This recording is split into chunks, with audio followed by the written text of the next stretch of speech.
День за днем корреспонденты нашего телеканала следят за всем, что происходит у нас в республике и за ее пределами. Сегодня, подводя итоги этой недели, мы расскажем вам о самых главных ее событиях. Вы смотрите программу «Якутия. День за днем». В студии Петр Васильев. Здравствуйте. Вот о чем мы расскажем в ближайший час. Переговоры в Эр-Рияде, оценка президента российско-американских отношений, с какими странами Россия в интенсивном политическом диалоге. Расскажем, что происходило на мировой арене. Глава Якутии наградил участников СВО и Великой Отечественной войны. Якутян отметили орденами мужества, медалями и присвоили им звания почетных граждан республики. Это нужно не мертвым, это нужно живым. В Якутске запустили масштабный проект «Бастионы памяти», в рамках которого увековечат имена якутских воинов. Юнормейцы Дальнего Востока объединились в Алдане. Межрегиональный слет стартовал накануне 23 февраля. Маленькие да удаленькие. В Ленске прошел первый смотр песни из строя среди дошколят.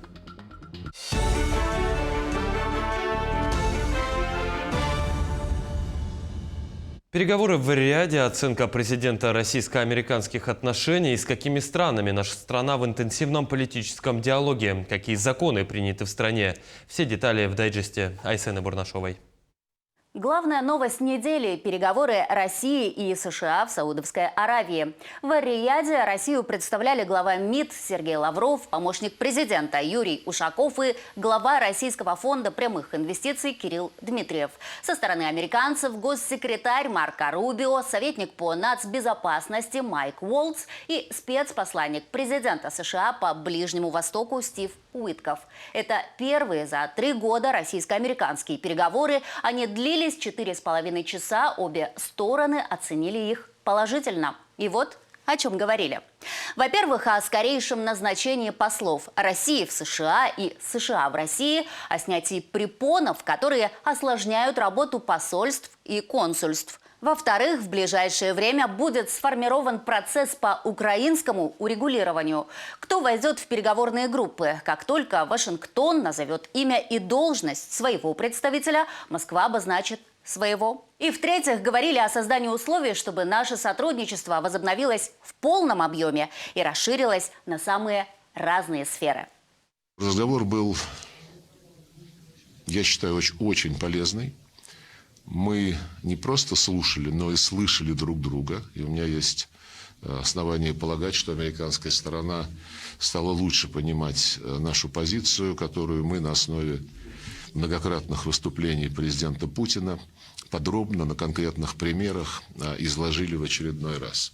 О том, что встреча была доброжелательной, Путину доложили. Президент напомнил, что целью и предметом встречи было восстановление российско-американских отношений. Глава государства пообщался с журналистами в ходе посещения одного из предприятий Санкт-Петербурга.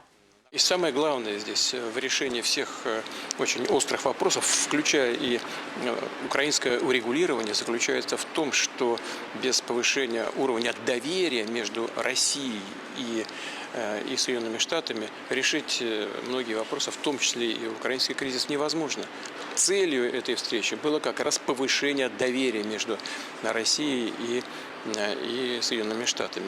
На неделе о внешней политике говорили и в Госдуме. Главный дипломат страны Сергей Лавров выступил перед российскими законодателями во время правительственного часа. Говорили о концепции внешней политики России. Лавров отметил, что поступательно развиваются отношения с Индией. Премьер Нарендра Моди в прошлом году посетил Москву. Диалог поддерживается со всеми членами ОДКБ, ЕАЭС, СНГ, Ираном, Турцией, Саудовской Аравией, Арабскими Эмиратами. Широкий потенциал развития с африканским континентом. Россия планирует в ближайшие 2 года открыть 7 посольств в странах Африки. Продолжают углубляться отношения с Китаем, в том числе и на высшем уровне. Председатель КНР Си Цзиньпинь приурочит свой очередной визит в Москву к торжественным мероприятиям в честь победы в Великой Отечественной войне 9 мая. А Владимир Путин планирует посетить КНР в конце августа, начале сентября.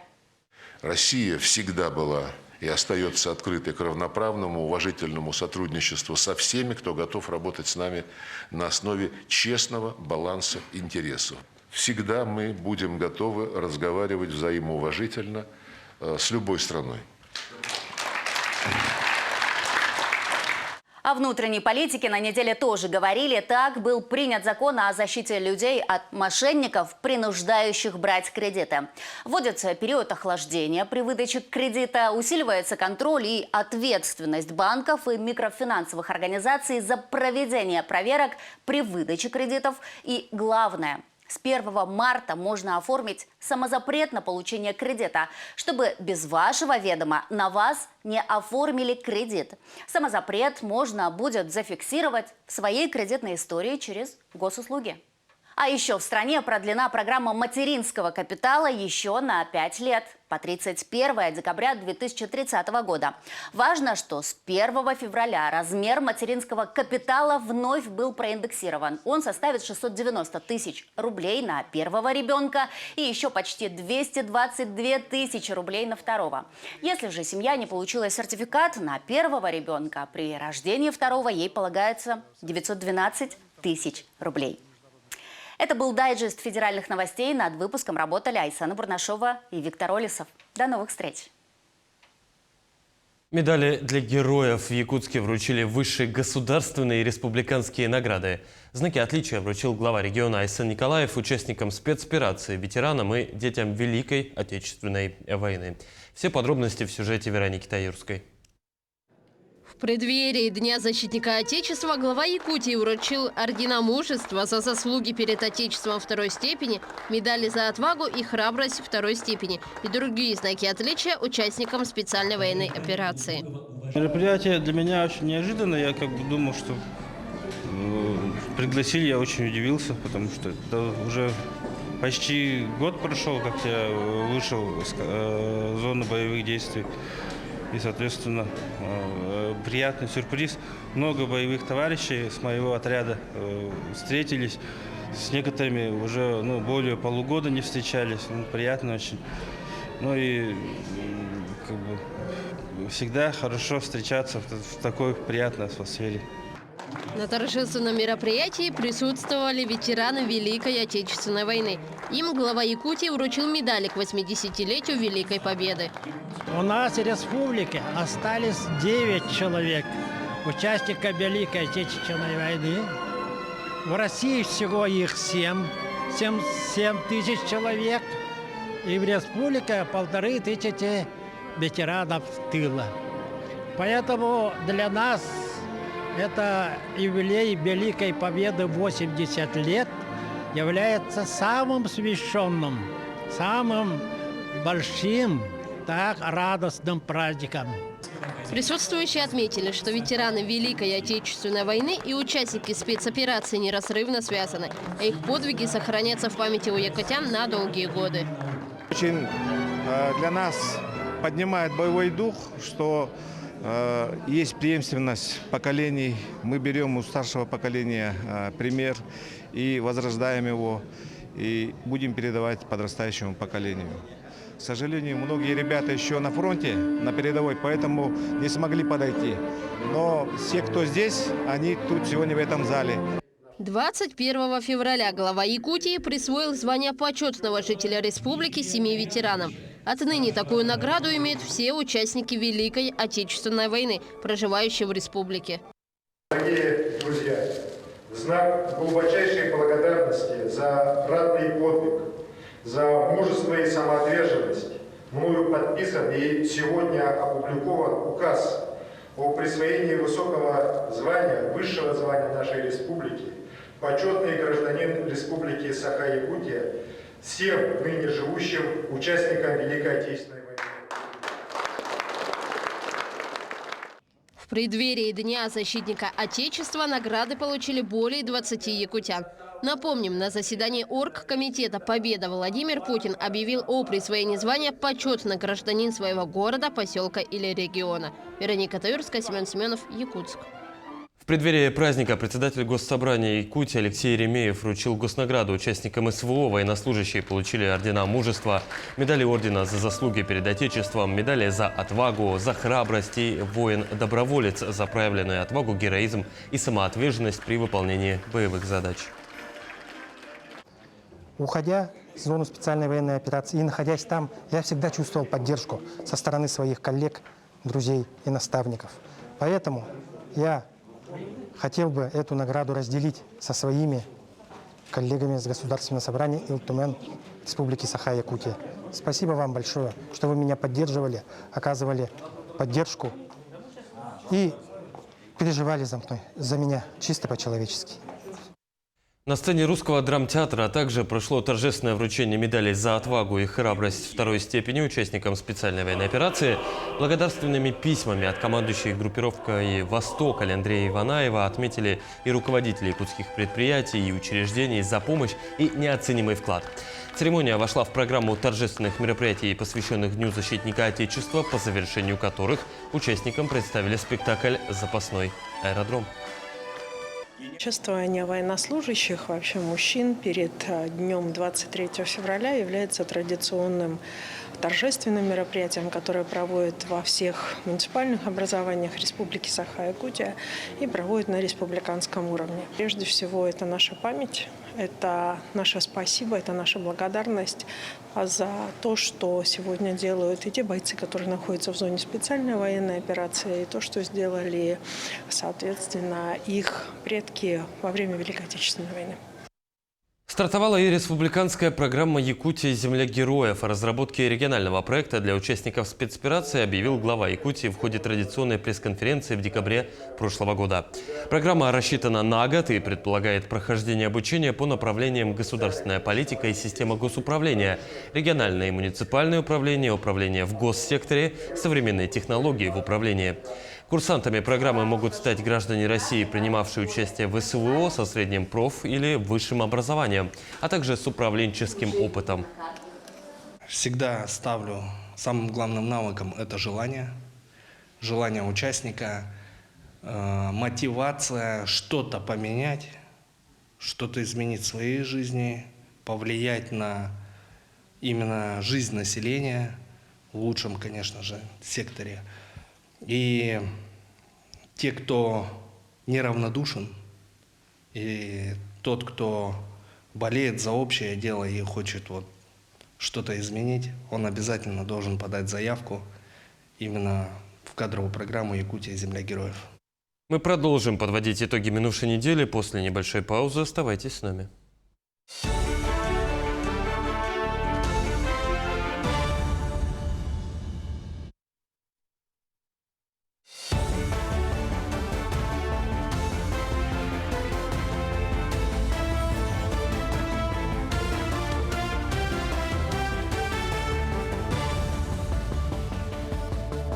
Вы смотрите программу «Якутия. День за днем». Мы продолжаем.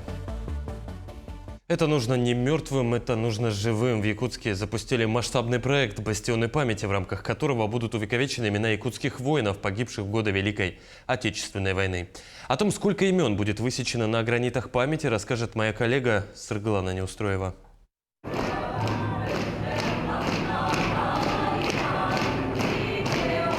Сколько сыновей, мужей и братьев не вернулось с войны, сколько из них погибли на далеких землях и сколько имен навсегда осталось покоиться там.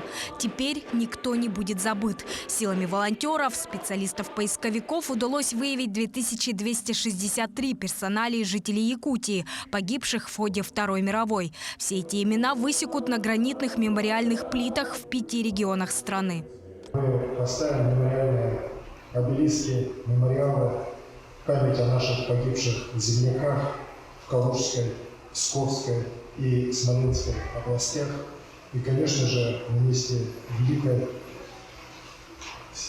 битвы, место воинской славы нашей страны на Мамаевом кургане в городе Героев.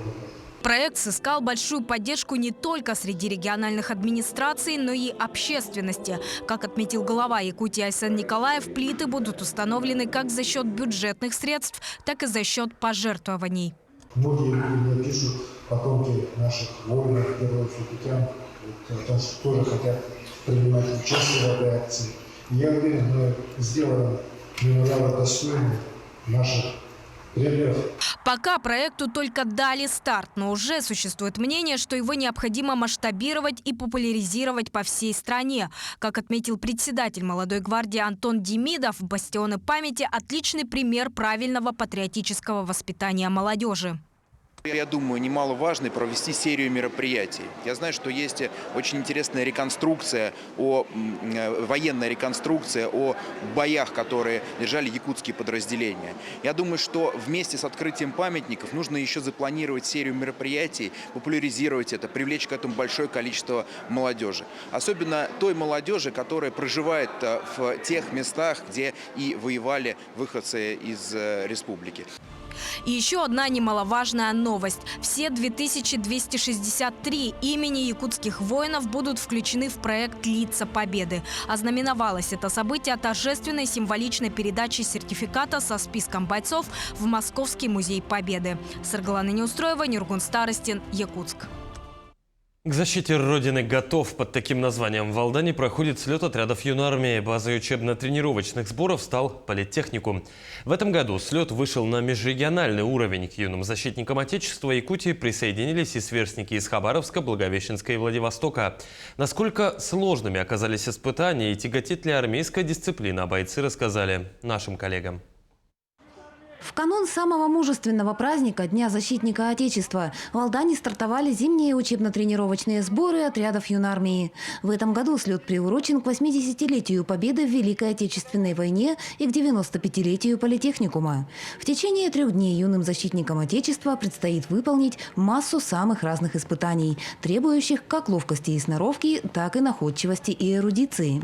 Официальное открытие учений предварил парад бойцов. Слет растет, слет идет, команд становится все больше.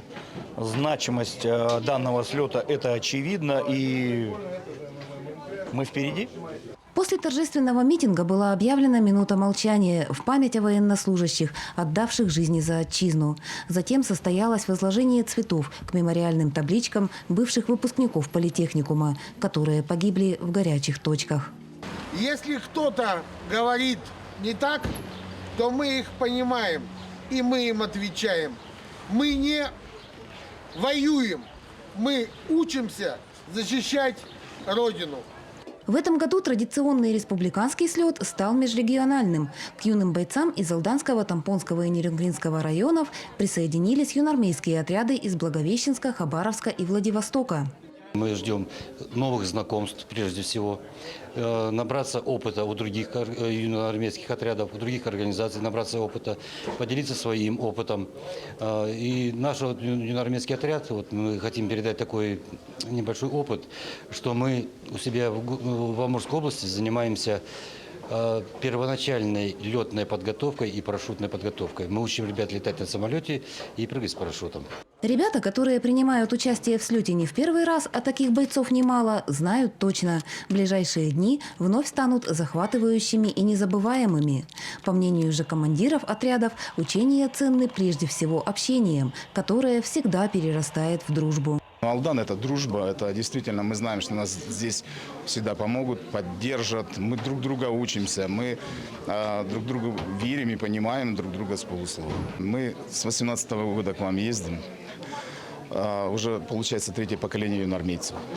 Они дружат уже, вы представляете, им уже по 23-4 года уже. Теоретические курсы, тактические задачи, силовая подготовка. На сборах все по-настоящему, как в армии. Программа учений также включает соревнования, игры и культурный отдых. В рамках сборов ребят ожидают экскурсии, выходы в кино и знакомства со спектаклями, а также множество интересных встреч. Ребята ожидают познакомиться, конечно же, с вашими ребятами. Хорошо выступить, они готовились, старались. И вообще получить много нового опыта, интересного, эмоций и впечатлений. Параллельно в стенах политехникума проходит республиканский форум советников директоров по воспитанию. В работе площадок принимают участие педагоги со всей Южной Якутии и Якутска. В этом году к встрече присоединились учителя начальных классов, курирующие движение «Орлята России». В рамках форума запланированы курсы повышения квалификации по различным направлениям. Этот год для нас особенный, год 80-летия Победы, год защитника Отечества и год защитника Родины. Поэтому у нас вопросов много, и наши советники, они как раз это те люди, которые непосредственно работают на поле.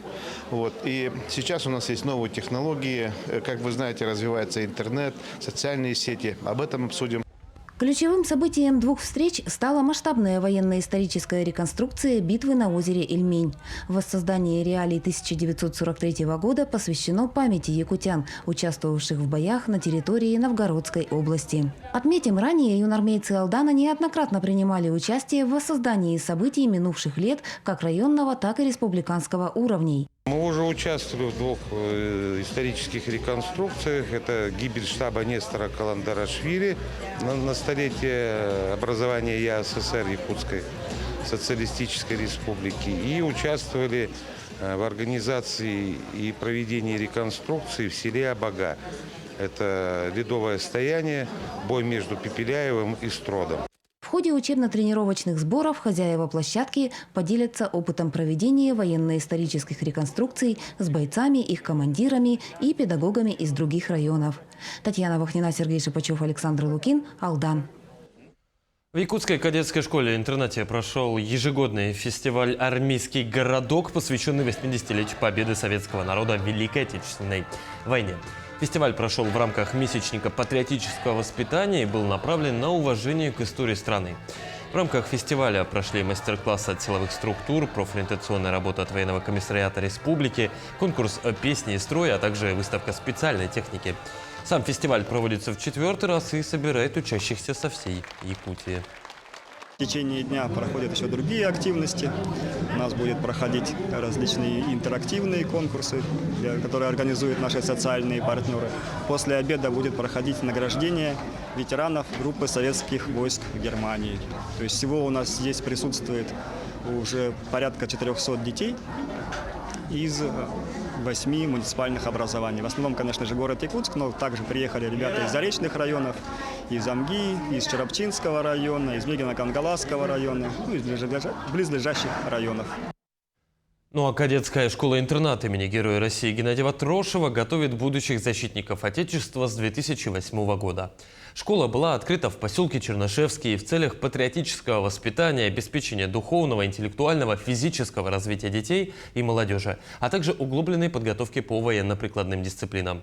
Все подробности у Анны Васильевой.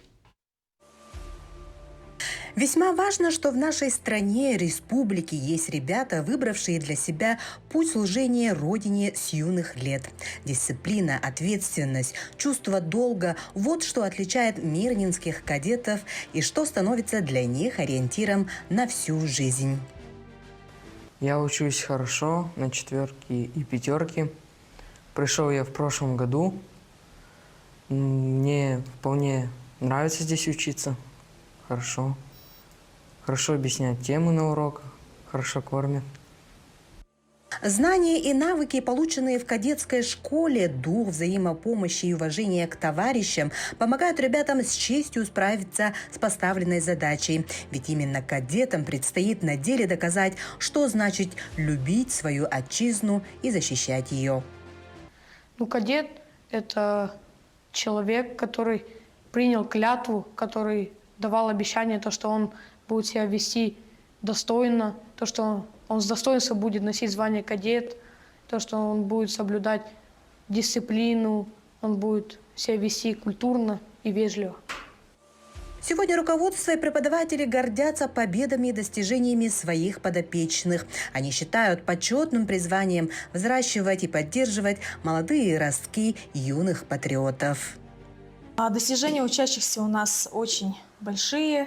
И ежедневно, еженедельно, ежемесячно наши кадеты участвуют во всех различных мероприятиях, проводимых в поселке, в районе, в республике, и занимают призовые места. По итогам 23-24 учебного года у нас было после 11 класса 11 выпускников, и все успешно поступили, все получили аттестаты, поступили туда, куда планировали.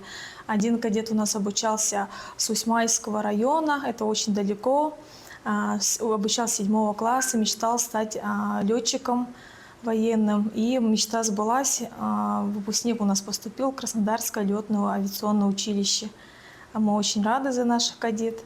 Второй выпускник, Сидоров Захар, он обучался у нас 6 класса. Когда-то он смотрел сериал «Московские курсанты», был очень, горел желанием поступить именно в Московское высшекомандное военное училище. И успешно сдав экзамен, он у нас поступил. В канун Нового года двоим кадетам Никите Бурюнаеву и Никите Котову предоставилась уникальная возможность поучаствовать в международном кремлевском благотворительном балу. Два кадета из поселка Чернышевский закружились в вальсе на паркете Кремля. Мне очень понравилось там, на кадетском балу. Этот сам масштаб,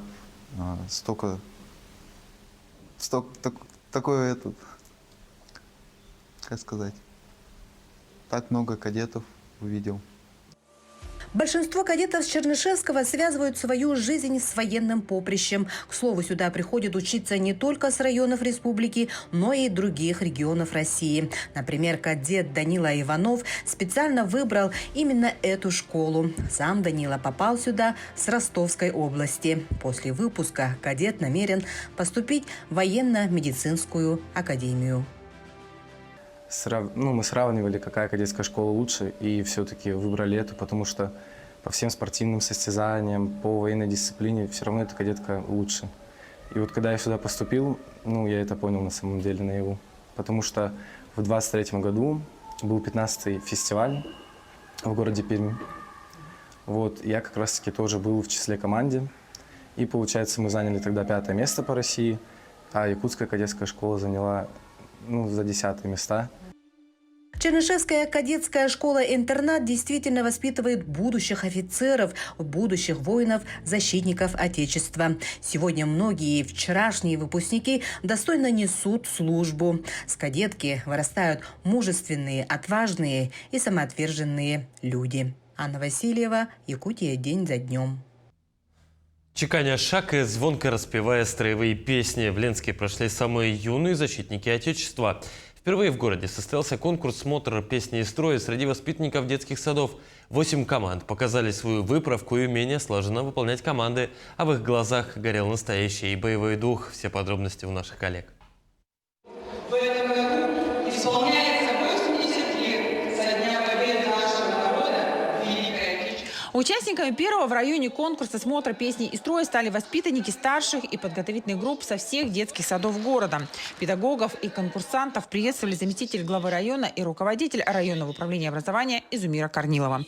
Я смотрю на вас и думаю, что каждый из вас, мальчишка либо девчонка, являетесь защитником Родины. Ведь защищает Родину не только на полях сражения, но защищает ее честь и достоинство, трудясь во благо нашей великой России.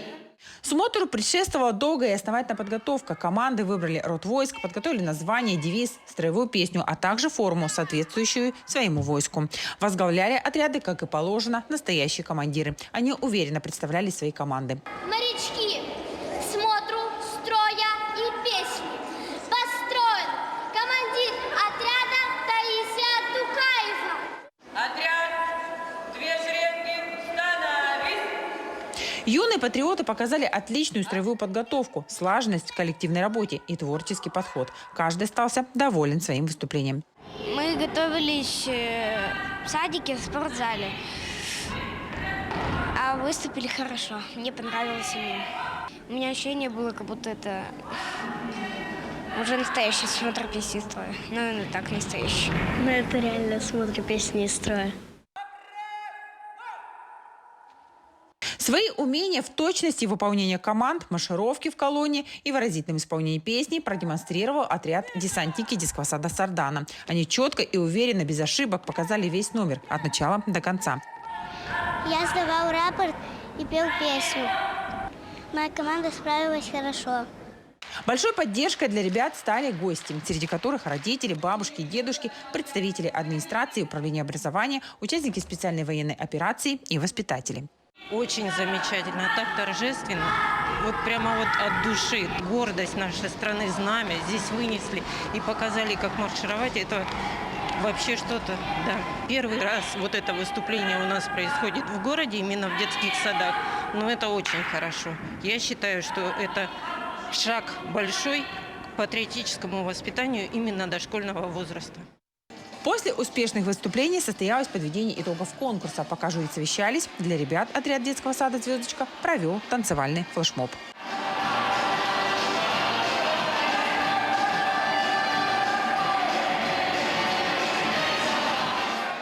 Жюри отметило высокий уровень подготовки участников к смотру. Каждой команде были вручены дипломы победителей в разных номинациях. Абсолютным победителем стал отряд «Десантники» детского сада «Сардана». Светлана Болеева, Виталий Андреев, Ленск. Мы продолжим подводить итоги минувшей недели после небольшой паузы. Оставайтесь с нами.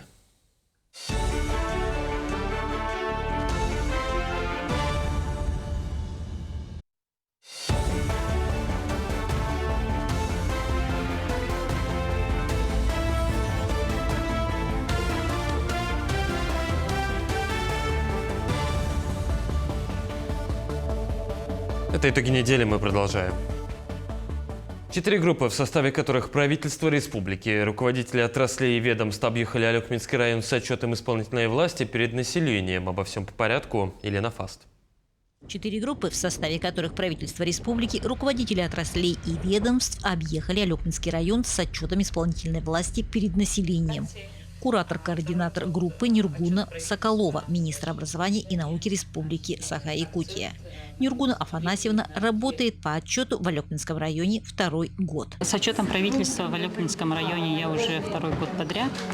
Руководителем правительственной группы, работаем в целом по 4 направлениям. С нами вместе бывший куратор Богданов Павел Николаевич, это министр земельных и имущественных отношений. Кроме этого, представители многих министерств и ведомств.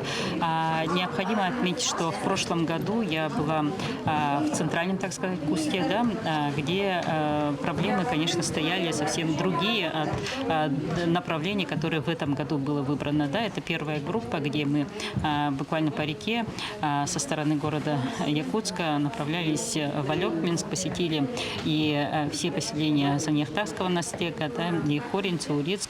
В данном направлении, конечно, в первую очередь проблемы наличия детских садов и школ.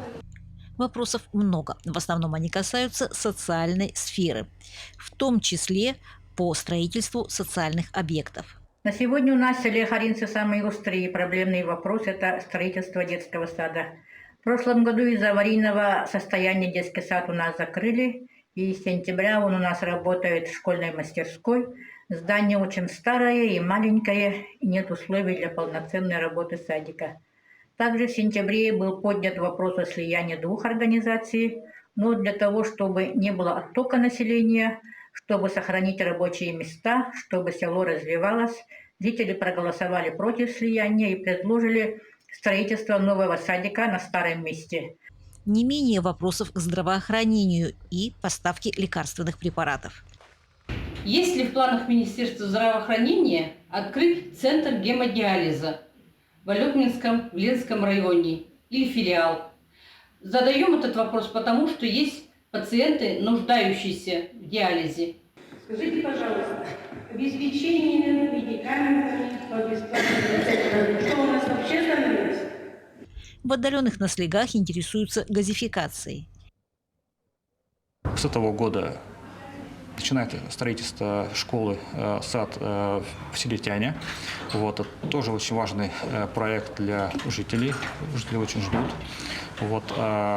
При этом, конечно же, социальные вопросы, они тоже остаются. Их очень много и по медицине, есть и по ЖКХ, и также тоже по строительству соцобъектов. И, конечно же, очень много вопросов по газификации. Тоже очень важное направление, которое сейчас активно развивается в Алекминском районе. В ряде наслегов озвучили вопросы по бюджету. У нас бюджет урезали на 2 миллиона. Без того, так сказать, более чем скромный наш бюджет. И о каких перспективах или каких-то планах, о чем можно говорить в этом вопросе. Хотелось бы узнать, чье это решение, какой-то документ есть официальный, с ним можно как-то ознакомиться, если он есть. Некоторые вопросы получилось решить на месте. Когда мы посещали Урицк, да, было зафиксировано, что интернет не работает. Но, значит, и наш представитель Наталья Николаевна вместе с нами, да, обратилась в Ростелеком, и я лично позвонила министру Василию Васильевичу Ефимову, да, чтобы организовали оперативно, значит, ремонт, восстановление связи. И сегодня радостная новость, благодаря этим решениям, значит, обращением в соответствующие органы, да, у нас связь уже пришла информация, что восстановлена. Некоторые будут отрабатываться уже в столице нашей республики. Елена Фаст, Максим Копылов, Алепинск. Сразу 28 автомобилей отправились в районы республики для нужд больницы и фельдшерско-акушерских пунктов. Это стало возможно в рамках программы модернизации первичного звена здравоохранения. Новые УАЗы отправились, в частности, в Алданский, Горный, Чурапчинский, Намский и многие другие районы, в том числе и арктические. Отмечу, работа по обновлению транспорта планомерная, ведется с 2018 года в рамках президентского нацпроекта. Только за прошлый год обновили 46 машин. Всего же за 6 лет действия программы больницы Якутии получили более 300 новых автомобилей. Отзывы, конечно, очень хорошие, и потом это же долгожданно, это движимое имущество, которое, собственно, ждут наши отдаленные населенные пункты, врачебные амбулатории, фельдшерско-акушерские пункты. Это необходимый транспорт, это все, что необходимо сейчас нашим медорганизациям, помимо инфраструктуры, еще, конечно, вот такое движимое имущество для того, чтобы, во-первых, для передвижения, для того, чтобы приезжать к пациентам. Это, конечно, не скорая помощь, но это, во всяком случае, допустим, для того, чтобы передавать лабораторные исследования в центральные районные больницы. То есть это необходимый транспорт. В спеццентре прошел медицинский осмотр на выявление и лечение пациентов гепатита С. В рамках диспансеризации клиенты сдают все необходимые анализы, консультируются с лечащими врачами. Скрининг проводится для граждан в возрасте старше 25. Отмечу, что на сегодня в республике более 6,5 тысяч больных гепатитом С состоят на учете. Добавлю, что при дальнейшем обследовании количество пациентов может увеличиваться. По словам специалистов, при раннем обнаружении и заблаговременном лечении эта болезнь излечивается на 95%. Хронический гепатит С – это малосимптомное заболевание и чаще всего выявляется случайно. Поэтому у нас, согласно санитарным правилам и инструкциям, есть специальный перечень состояний профессиональных групп, которые обязательно раз в год должны обследоваться на гепатит С. Мы имеем возможность буквально за 2-3 месяца полностью, практически с 98% эффективностью излечить человека от гепатита С. Мы продолжим подводить итоги минувшей недели после небольшой паузы. Оставайтесь с нами.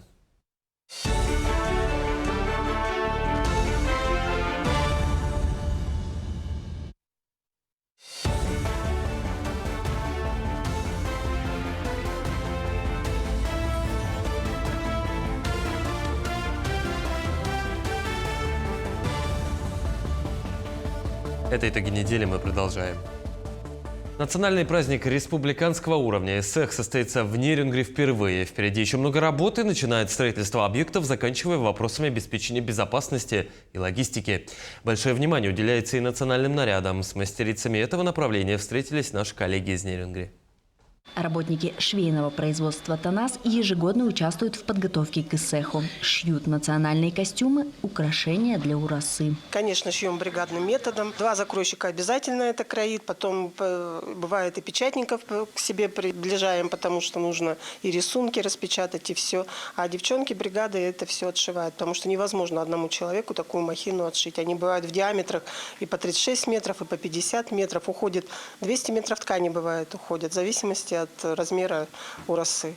В этом году работы уже в активной фазе. Национальный праздник ЭСЭХ Ланхо пройдет в Нерюнгринском районе 4 и 5 июля и станет одним из ключевых мероприятий, приуроченных к 50-летию южной столицы Якутии. В этом году, как никогда, уже поступили заказы, какие-то мы уже начали отшивать, какие-то в обработке документов сейчас еще, потому что все это, конечно, документально, все это официально, время нужно для этого. Поэтому, да, сроки поджимают, поэтому Надо поторопиться, потом будет еще больше. Заказы поступают от разных клиентов. Если брать в процентном отношении творческие коллективы, организации, это, конечно, более работы. А в остальное время частных лиц принимаем, да, которые ценят нас, нравятся наши работы, приходят к нам, независимо от того, что мы очень далеко находимся, едут именно к нам. Это тоже очень приятный показатель нашей профессионализма нашего. На столах выкройки якутских платьев «Холодай» и мужских национальных костюмов. 6 работников ТАНАСа ежедневно отшивают традиционную якутскую одежду. У нас, конечно, профессиональный специалист, у нас закройщик профессиональный. Краим, еще ни разу никому не отказали. Все, что просят, мы все делаем. В основном традиционные. В этом году мы хотим попробовать, мы уже выписали ткани, и хотим попробовать холодаи женские, допустим, костюмы, как стилизованные. Берем ткань более легкую, летящую, хлопчатобумажную, там именно летнюю ткань. И из нее попытаемся сделать наряд, очень похож на холодай, но он холодай и будет. Одеваешь украшения, идешь на праздник, снимаешь украшения, ходишь все лето и едешь в отпуск. Вот мы хотим этим заняться. Сейчас ткань придет, начнем этим заниматься. Ассоциация Аланхо совместно с Институтом Аланхо администрации и активом Нерюнгринского района проводят работу по вовлечению населения в тематику национального праздника. Руководитель творческого объединения «Тандем», кроме того, что сделал заказ у мастеров ТАНАСа на пошив национальных нарядов, сам занимается украшением уже готовых изделий. Мы заказываем основу костюма, а декорируем бисерное шитье, металлические вот эти вставки в костюм. Это все пришивается руками наших девочек, мной. На данный период заказали жилеты якутские на поездку в город Якутск на дни Нерюнгринского района. Но также мы будем их использовать на Исехе Аланхо. Подготовка к Исеху Аланхо насыщенная и интересная благодаря совместным усилиям мастериц, культурных деятелей, ученых и местного населения. Нерюнгри, как многонациональный центр, открывает новые горизонты для культурного обмена и сотрудничества, что делает предстоящий Исех Аланхо особенно значимым для всех участников. Екатерина Павлова, Захар Головин, Нерюнгри. В преддверии Дня защитника Отечества в постоянном представительстве Якутии состоялся праздничный концерт народного хора «Арчи» и вокального ансамбля «Далбар» Центра духовной культуры «Дом Арчи». Творческие коллективы из Якутска под руководством отличника культуры и образования Раисы Винокуровой примут участие на юбилейных мероприятиях, приуроченных 80-летию победы в Великой Отечественной войне в Новгородской области. Делегация посетит город Старая Руса, возложит венки к памятным знакам воинам-якутянам у деревень Буреги и Устрека. Руководитель народного хора Раиса Иннокентьевна Винокурова является дочкой воина-солдата, который сражался в Вильмине. Я подумала совместить варган и фортепиано, и орган.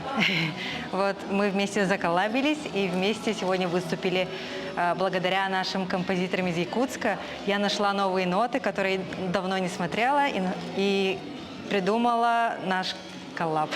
Моя подруга очень хорошо играет на алакам. Музыка очень красивая. Мне очень нравится. Да. Ну а Якутск тем временем вспоминает легенду бильярда. Первый городской чемпионат по бильярду, посвященный памяти Геннадия Тена, пионера этого вида спорта в республике, прошел среди мастеров Кия. Более 170 игроков из 23 районов собрались, чтобы почтить память мастера и побороться за победу. Соревнования прошли в 4 категориях: ветераны, почетные гости, мужчины и женщины. Организатором выступил член Совета Федерации бильярдного спорта Якутии. Как отмечают организаторы, Геннадий Тен внес огромный вклад в развитие бильярда, особенно в Алдане, где он стремился превратить любительскую игру в профессиональный спорт. Это первый чемпионат республики по комбинированной пирамиде. Но, как бы анонсируя, да, март месяц у нас будет очень насыщенный. Приедут очень много гостей, спортсменов. Поэтому мы в федерации работаем очень активно чтобы привлечь очень много, да, именно сельских поселений, которые должны приехать. Но вот, несмотря на дорогие билеты, приезжают из колымских улусов, да, очень далеких местах есть бильярдные клубы. В столице республики завершились финальные игры регионального этапа Лиги Кэсбаскет. За первенство в турнире боролись лучшие команды Якутска, Мирнинского, Усьмайского, Нерюнгринского и Ленского районов. Кто стал победителем, знает Ржена Гармаева.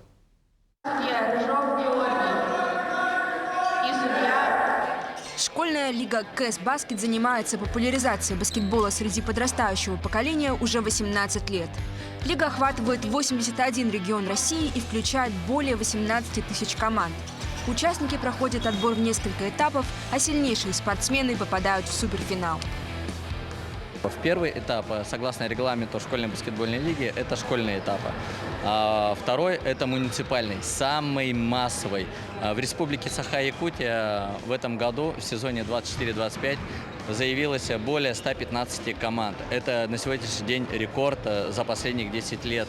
Непосредственное участие приняло 117 команд школьников республики Саха-Якутия. Третий этап – это региональный этап. В нем участвуют победители муниципальных этапов. На сегодняшний день у нас участвуют 7 юношеских команд и 6 команд девушек. Один из самых ярких претендентов на звание чемпиона среди девушек – команда информационно-технологического лицея города Нерюнгри. В 2024 году юные баскетболистки одержали уверенную победу на региональном этапе в Якутии и получили право представлять нашу республику на чемпионате Дальнего Востока. Очень хорошие впечатления остались, честно. Там были очень сильные команды, прям вообще на другом уровне. У нас в подгруппе были команды, которые заняли 2-е место и поехали на суперфинал. Ну, мы с девочками посражались, попытались, что-то набрались много опыта. Очень понравилось. Финал был там прям очень захватывающий, прям очень нравилось смотреть. Особенно между перерывами там были разные конкурсы, там дан-контест вот эти вот всякие были. Вот. Ну, очень понравилось, хочется еще раз съездить. В этом году команда девушек из Нерюнгринского района вновь стала безоговорочным лидером. На протяжении уже нескольких лет спортсменок тренирует Руслан Проскурин. Руслан признается, команда собралась случайно, но упорные тренировки объединили девушек. Получилось так, что они когда-то ко мне пришли на урок физкультуры. Вот, и в процессе обучения полюбили этот вид спорта. И все, и мы стали одной семьей. Ну и вот мы неразлучны уже на протяжении 4 лет. Ездим по городам, соревнуемся, участвуем. Ну и таким образом вот стали чемпионами Республики Саха-Якутия в том году. Я всегда говорю, что у нас жителей миллиона, они чемпионки, значит, каждый из них 1 на миллион. Золотым призером среди юношей стала команда Ленской СОЖ номер 3. Победители отправятся представлять Якутию на дальневосточный этап, который пройдет с 8 по 11 марта в Чите. Ржена Гармаева, Георгий Григорьев, Якутск. Такое видели минувшую неделю наши корреспонденты. Это была итоговая программа «Якутия. День за днем». Мы продолжим следить за развитием событий в республике и за ее пределами. Ну а я с вами прощаюсь. Всего доброго и до встречи.